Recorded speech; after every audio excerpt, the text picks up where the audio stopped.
മിശിഹായ്ക്ക് സ്തുതിയായിരിക്കട്ടെ. ഹൃദയം തിരുഹൃദയം വിചിന്തനം നമ്മൾ തുടരുന്നു. നമ്മൾ ഇന്ന് ധ്യാനിക്കുന്ന വിഷയം വ്യാജ ഹൃദയം ശോചനീയം എന്ന വിഷയമാണ്. നമ്മുടെ ഹൃദയത്തെ വിരൂപമാക്കുന്ന മറ്റൊരു കാര്യമാണ് വ്യാജം. ഏതാനും വചനഭാഗങ്ങളിലൂടെ നമുക്കിത് മനസ്സിലാക്കാൻ സാധിക്കും.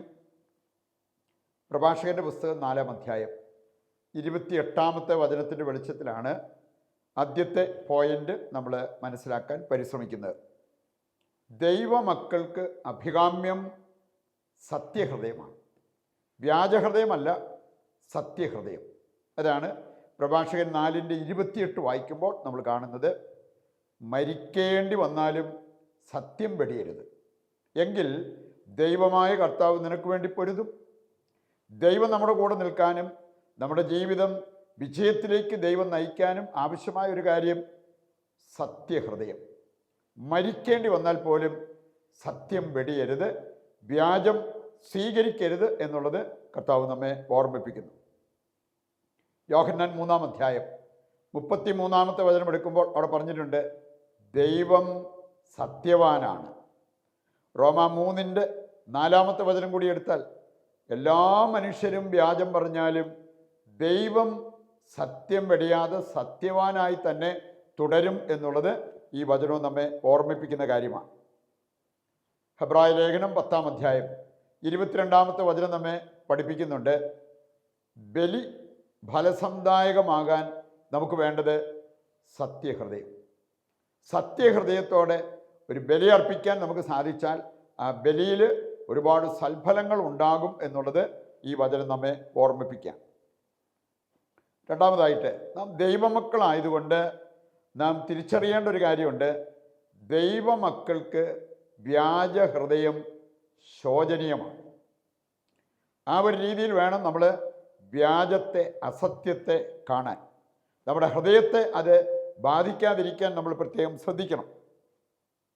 വെളിപാട് 22-ാം അധ്യായം 15-ാമത്തെ വചനത്തിൽ നമ്മൾ കാണുന്നുണ്ട്, അസത്യത്തെ സ്നേഹിക്കുന്നവർ ജീവന്റെ വൃക്ഷത്തിൽ നിന്നും പുറത്താണ്. ജീവന്റെ വൃക്ഷത്തിൽ അവകാശം ലഭിക്കുന്നത് സത്യസന്ധരായിട്ട് ജീവിക്കുന്നവരാണ്. സങ്കീർത്തനം 119 163-ാമത്തെ വചനം നമ്മെ ഓർമ്മിപ്പിക്കുന്നു, ദൈവത്തെ സ്നേഹിക്കുന്നവർ അസത്യത്തെ വെറുക്കും. ദൈവം വെറുക്കുന്നവരാണ് ദൈവത്തെ സ്നേഹിക്കുന്നവർ. അതുകൊണ്ടാണ് ദൈവത്തെ സ്നേഹിക്കുന്നവർ അസത്യത്തെ വെറുക്കും. കാരണം അസത്യത്തെ വെറുക്കുന്നവനാണ് നമ്മുടെ ദൈവം. പ്രഭാഷകൻ 20-ാം അധ്യായം 24-25 വചനങ്ങൾ എടുക്കുമ്പോൾ അവിടെ പറഞ്ഞിട്ടുണ്ട്, നുണ വികൃതമായ കറയാണ്, അത് അജ്ഞന്റെ അധരത്തിലാണ് എപ്പോഴും ഉണ്ടാവുക. എന്നിട്ട് അവിടെ പറയുകയാണ്, കള്ളൻ നുണയനേക്കാൾ ഭേദമാണ്, രണ്ടുപേരുടെയും അന്ത്യം നാശം തന്നെ ആയിരിക്കും.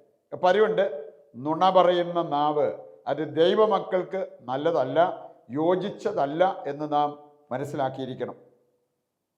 സുഭാഷിതങ്ങൾ 11-ാം അധ്യായത്തിൻ്റെ 1-ാമത്തെ വചനം, 20-ാം അധ്യായത്തിൻ്റെ 23-ാമത്തെ വചനം, അവിടെ എല്ലാം പറഞ്ഞിരിക്കുന്നത് കള്ളത്രാസ്, കള്ളത്തൂക്കം, ഇങ്ങനെയുള്ള കാര്യങ്ങൾ കർത്താവ് വെറുക്കുന്നു എന്നുള്ള ആ യാഥാർത്ഥ്യമാണ്. സുഭാഷിതങ്ങൾ 21-ന്റെ 6-ാമത്തെ വചനം എടുത്താൽ, നുണ പറയുന്ന നാവ് നേടിത്തരുന്ന സമ്പത്ത് തിരോഭവിക്കുന്ന നീരാവിയും മരണത്തിൻ്റെ കെണിയുമാണ്.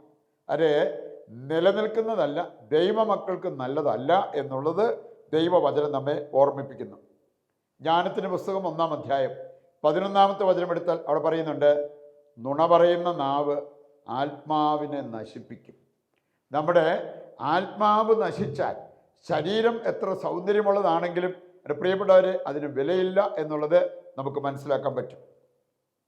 അവസാനമായിട്ട് നമ്മൾ ചിന്തിക്കുന്നത്, കള്ളസാക്ഷി ശിക്ഷിക്കപ്പെടും എന്ന് ദൈവവചനം കൃത്യതയോടെ നമ്മളെ പഠിപ്പിക്കുന്ന ഒരു കാര്യമാണ്.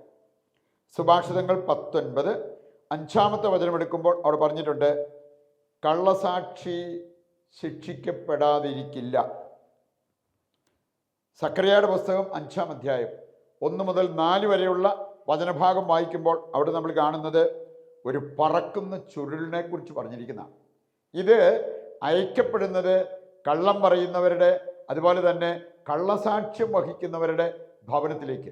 ഇത് ചെന്നിട്ട് ആ ഭവനം സമൂലം നശിപ്പിക്കും എന്നുള്ളത് ഈ വചനഭാഗം നമ്മെ ഓർമ്മിപ്പിക്കുന്ന കാര്യമാണ്. ജെറമിയ 5-ാം അധ്യായം 30-ാമത്തെ വചനം കൂടി എടുത്താൽ അവിടെ പറഞ്ഞിട്ടുണ്ട്, വ്യാജ പ്രവചനം ഭീവത്സവും സംഭ്രമജനകവുമാണ് എന്ന് ദൈവവചനം നമ്മെ ഓർമ്മിപ്പിക്കുകയാണ്. പ്രിയപ്പെട്ടവരെ, വ്യാജഹൃദയം നമ്മെ സംബന്ധിച്ചിടത്തോളം ശോചനീയമായ ഒരു കാര്യമാണ്. സത്യഹൃദയമാണ് നമുക്ക് ഭൂഷണമാകുന്നത്. ഈ ഒരു യാഥാർത്ഥ്യം മനസ്സിലാക്കിക്കൊണ്ട് നമ്മുടെ ഹൃദയം വിശുദ്ധീകരിച്ചെടുക്കാൻ നമുക്കിനി തിരുഹൃദയ പ്രതിഷ്ഠ നടത്തി പ്രാർത്ഥിക്കാം. നമ്മളിന്ന് ഒരു പൊതുനിയോഗമായിട്ട് വയ്ക്കുന്നത് കപടനാട്യക്കാരുടെ മാനസാന്തരം. ഏറ്റവും പരിശുദ്ധമായ ഈശോയുടെ തിരുഹൃദയമേ, എല്ലാ അനുഗ്രഹങ്ങളുടെയും ഉറവിടമായ അങ്ങയെ ഞങ്ങൾ ആരാധിക്കുകയും അങ്ങയുടെ തിരുഹൃദയത്തിൽ ഞങ്ങളെ പ്രതിഷ്ഠിക്കുകയും ചെയ്യുന്നു. ഞങ്ങളുടെ പാപങ്ങൾ മൂലം കുത്തി തുറക്കപ്പെട്ട ഈശോയുടെ തിരുഹൃദയമേ, ഞങ്ങൾ ചെയ്തു പോയ എല്ലാ പാപങ്ങളെയും ഓർത്ത് ഞങ്ങൾ പശ്ചാത്തപിച്ച് ഞങ്ങളുടെ എളിയ ഹൃദയത്തെ അങ്ങേക്ക് കാഴ്ചവെക്കുന്നു. നല്ല ഈശോയെ, അങ്ങേക്ക് വേണ്ടി ജീവിക്കാനും അങ്ങേപ്പോലെ എളിമയും ക്ഷമയും അനുസരണവും ഉള്ളവരാകാനും ഞങ്ങളെ അനുഗ്രഹിക്കണമേ. തിരുഹൃദയ ഭക്തർക്ക് അങ്ങ് വാഗ്ദാനം ചെയ്തിട്ടുള്ള എല്ലാ അനുഗ്രഹങ്ങളും ഞങ്ങളുടെ മേൽ ചൊരിയണമേ. ഈശോയുടെ മധുരമുള്ള തിരുഹൃദയമേ, ഞങ്ങളുടെ ഹൃദയം അങ്ങയുടെ ഹൃദയം പോലെ ആക്കണമേ. ആമേൻ. താഴ്ന്ന സ്വരത്തിൽ കർത്താവിനെ സ്തുതിച്ചുകൊണ്ട് ദിവ്യകാരുണ്യത്തിൻ്റെ ആശീർവാദത്തിനായിട്ട് നമുക്കൊരുങ്ങാം. യേശുവേ നന്ദി, ഹല്ലേലൂയ, ഹല്ലേലൂയ. കർത്താവെ ഏറ്റെടുക്കണമേ. ഞങ്ങളുടെ എല്ലാ ആവശ്യങ്ങളെയും അവിടുന്ന് ഏറ്റെടുത്ത് ഞങ്ങളെ അനുഗ്രഹിക്കുവാൻ തിരുവള്ളമാകണമേ. അങ്ങയുടെ തിരുഹൃദയത്തിൽ ഞങ്ങൾക്ക് അഭയം തരണമേ. യേശുവേ നന്ദി, യേശുവേ സ്തുതി.